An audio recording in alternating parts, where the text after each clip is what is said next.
पहली स्थिति, जब तुम्हें लगे कोई तुम्हारे भावनाओं को तुम्हारे शब्दों से नहीं समझ सकता, उस समय तुम्हें चुप रहना चाहिए।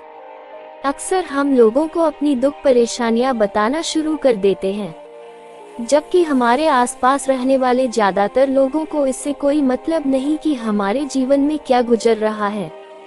हर इंसान को केवल खुद से मतलब होता है। वो केवल खुद के बारे में बात करना चाहते हैं, वह केवल खुद की तारीफ सुनना चाहता है। उन्हें हमारे जीवन की परेशानियों से कोई मतलब नहीं और ना ही वह सुनना चाहते हैं। हो सकता है 1 या 2 बार वह तुम्हारी दुख भरी कहानी सुन भी ले, लेकिन उसके बाद तुमसे दूर भागना शुरू कर देंगे, क्योंकि कोई भी किसी दुखी और असहाय इंसान के साथ रहना पसंद नहीं करता। इसलिए कभी भी अपने कुछ करीबी मित्रों और परिवार वालों को छोड़कर किसी ऐसे इंसान को अपनी परेशानी न बताएं जो तुम्हारे बातों को समझने के बजाय उनका मजाक बनाए या तुम्हारी मजबूरी का फायदा उठाए। दूसरी स्थिति, जब तुम्हें यह न पता हो कि किसी विशेष मौके पर क्या बोलना है या किसी विशेष घटना के बारे में आधा अधूरा ही ज्ञान हो, तो ऐसे मौके पर तुम्हें चुप ही रहना चाहिए। ऐसा इंसान जो आधा अधूरा ज्ञान होने के बाद भी उस विषय में बात करता है, वह अक्सर ही मजाक का पात्र बनता है और कोई भी ऐसे इंसान को कभी गंभीरता से नहीं लेता। अपनी बात प्रभावशाली तरीके से वही इंसान रख सकता है जिसे उस घटना या विषय के बारे में गहराई से जानकारी है। इसलिए कभी भी आधी अधूरी और इधर उधर से मिलने वाली जानकारी के आधार पर लोगों से अपनी बात मनवाने की कोशिश ना करो। हालांकि दोस्तों, प्रभावशाली बातचीत करना और एक ऐसा इंसान बनना जिससे हर कोई बात करना चाहे, जिससे हर कोई सुनना चाहे, यह भी एक कला है जिसे हर इंसान सीख सकता है। आप भी सीख सकते हैं। तीसरी स्थिति, गुरु ने कहा, जब कोई इंसान तुम्हारे सामने किसी तीसरे इंसान की बुराई कर रहा हो, तब ऐसी परिस्थिति में तुम्हें चुप रहना चाहिए। तुम्हें कभी भी ऐसी नकारात्मक बातचीत का हिस्सा नहीं बनना चाहिए, क्योंकि आज जो इंसान तुम्हारे सामने किसी तीसरे इंसान की बुराई कर रहा हो, वही कल किसी और के सामने तुम्हारा भी बुराई करेगा। और इस बात की ज्यादा संभावना है कि आज तुमने अगर उसके हाँ में हाँ मिलाने के लिए तीसरे इंसान की जो बुराई की है, कल रिश्ते ठीक होने पर वो तीसरे इंसान से कहे कि तुमने उसके बारे में क्या क्या कहा था, तब आपकी क्या ही इज्जत रह जाएगी। विचार करो। इसलिए जब भी कभी कोई किसी तीसरे इंसान की बुराई करे या उसके गलत समय का मजाक उड़ाए, तो तुम्हें बस उसकी बातें सुन लेनी है। आपको अपनी कोई भी राय वहाँ नहीं रखनी है।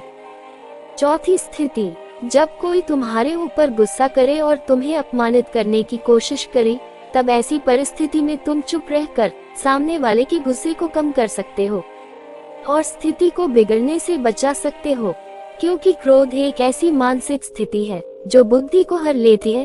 इस स्थिति में मनुष्य सोच विचार कर नहीं बोल पाता, जिस वजह अभद्र अपशब्द व कड़वे वचन ही मुंह से निकलते हैं।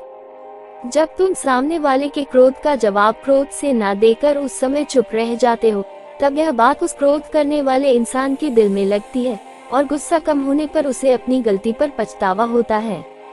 लेकिन तुम्हारा हर परिस्थिति में चुप रहना भी ठीक नहीं है। अगर कोई गलत कर रहा हो तो तुम्हें उसका जवाब भी देना है। हर बार तुम्हारा मौन रहना सामने वाले की गलत हरकतों व उद्दंडताओं को बढ़ावा देने जैसा होगा। लेकिन कुछ लोग ऐसे होते हैं जिन्हें हमारा चुप रहना उन्हें हमारी कमजोरी प्रतीत होती है। गुस्से के दौरान चुप रहने का यह तरीका केवल परिवार, सगे संबंधी और कुछ निकट मित्रों के लिए सही है, न कि हर इंसान के लिए। अगर तुम हर जगह चुप रहने लग गए तो इसका गलत फायदा उठाया जा सकता है।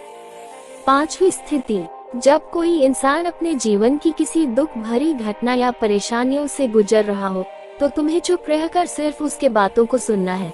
लेकिन ज्यादातर लोग ऐसे होते हैं कि किसी ने उनके सामने अपनी समस्या सुनाई नहीं कि उन्होंने समाधान देना शुरू कर दिया, जबकि कोई इंसान अपना समझकर ही हमसे अपनी परेशानी साझा कर रहा होता है, न कि वो आपसे किसी सुझाव की उम्मीद से बता रहा होता है।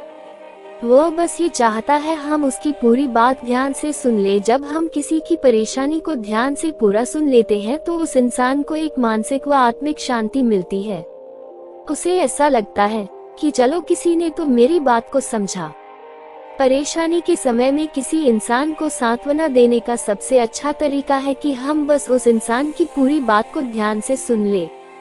जब हम लोगों की बातों को बिना उन्हें बीच में रोके और बिना किसी सलाह दिए पूरे ध्यान से सुनते हैं तो उनकी नजरों में हमारे लिए सम्मान और स्नेह का भाव पैदा हो जाता है।